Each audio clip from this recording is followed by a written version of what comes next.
रोहनपुर नाम के एक गांव में रघु नाम का लड़का अपनी माँ के साथ रहता था। पिता का साया बचपन में ही उठ गया था। माँ बीमार रहती थी, इसलिए घर की जिम्मेदारी रघु पर ही थी। हर सुबह वो दूध लेकर गांव-गांव बेचने जाता। यही उनकी रोजी रोटी थी। रघु बेटा, सावधान रहना। यही दूध बिकेगा तो हमारे घर का चूल्हा जलेगा। हाँ माँ, आप चिंता मत करो। मेहनत करूंगा, पर झूठ कभी नहीं बोलूंगा। एक दिन अचानक रास्ते में ठोकर लगी और रघु का पूरा दूध गिर गया। रघु वहीं बैठकर रोने लगा। उसके दिमाग में एक ही बात घूम रही थी, अब घर में खाना कैसे बनेगा?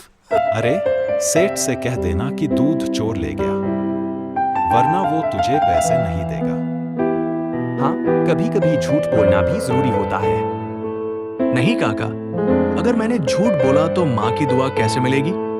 माँ ने सिखाया है, सच्चाई सबसे बड़ी ताकत है। मैं सच ही बोलूंगा। रघु ने हिम्मत जुटाई और सेठ के सामने सब सच बता दिया। सेठ जी, दूध मेरे हाथ से गिर गया, गलती मेरी थी।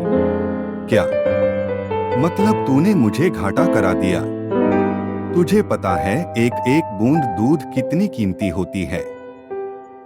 मुझे माफ कर दीजिए सेठ जी, पर सच यही है। बेटा, आज से तू मुझसे मुफ्त दूध ले जाएगा। ईमानदार लोग बहुत कम होते हैं।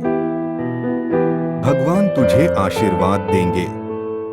उस दिन से रघु की ईमानदारी की चर्चा पूरे गांव में होने लगी। लोग कहते, ये लड़का कभी झूठ नहीं बोलता। एक रात गांव में बड़ी चोरी हुई। चोर भाग निकला, लेकिन इल्जाम रघु पर लगा। गांव वाले बोले, यही गरीब लड़का चोरी करता है। गांव में हलचल मच गई। रघु, तू ही चोर है। तेरे घर में पैसे कहाँ से आते हैं?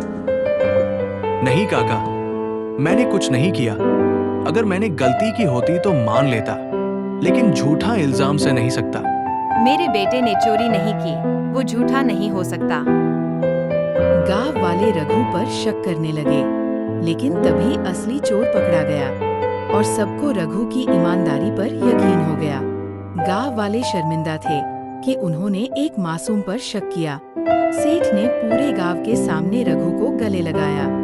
उसकी आंखों से आंसू बह रहे थे, लेकिन ये आंसू जीत और सम्मान के थे। आज से रघु मेरा बेटा है।